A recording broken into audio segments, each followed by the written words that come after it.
Good morning! So, nanapod ko si Teacher Nen.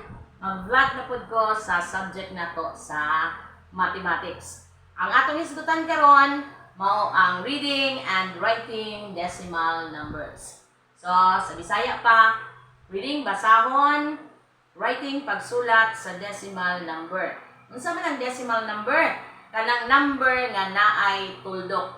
Kuna ba yung number nga naay tuldok? Naa. So, ang tawag sa tuldok is decimal point. So, halimbawa na ko yung number 156 thousandths. Kung saan pagsulat na siya 156 thousandths. Okay, ako isulat. Tanaw. So, ang pagsulat sa 156 thousandths, 156 thousandths. Numero nga naay tuldok. So, kung walay tuldok, dili na siya decimal number. Tawagon na siyang whole number.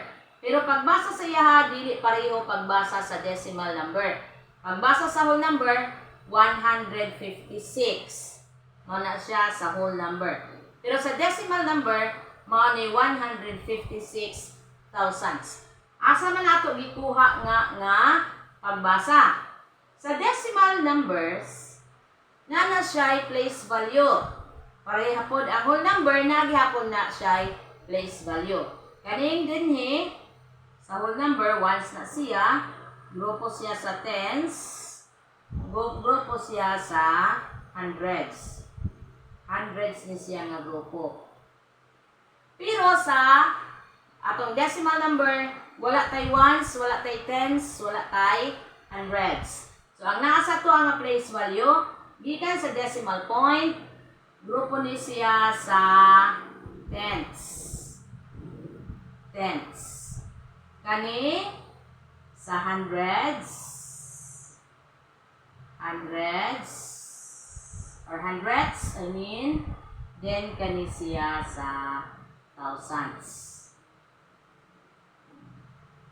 So, mana siya, basahon ni siya nga 156 thousandths. Nasa apelido nga thousands.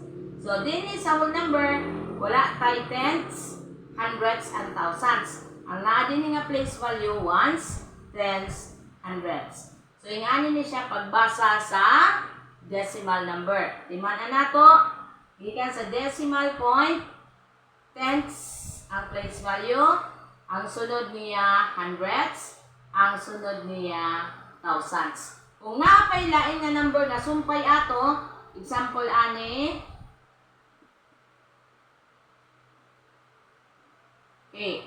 Dili ka magbasa ana niya nga 1, 5, 6, 7, 8. So, sa may tama pagbasa ani. So, tenths ni siya, hundreds, thousands, 10,000s, 100,000s. So, basahon ni siya nga 15,678 hundred thousandths. So, nana siya decimal point din ha. O, sabi na ako, 15,678 hundred thousandths. Nga nung na 100,000s? Tenths, hundreds, thousands, 10,000s, and 100,000s. So, pero, basahon ni mo ni, you can try ones, tens, 100,000 kung whole number siya. So, 15,678 hundred thousandths. So, ingana ra na guys pag basa o pagsulat sa mga decimal numbers. Thank you for watching. Do not forget to like, subscribe, and share para ma-hit-an sa tanan ang ato ang vlog karon. Okay, daghan kayong salamat and once again, good morning.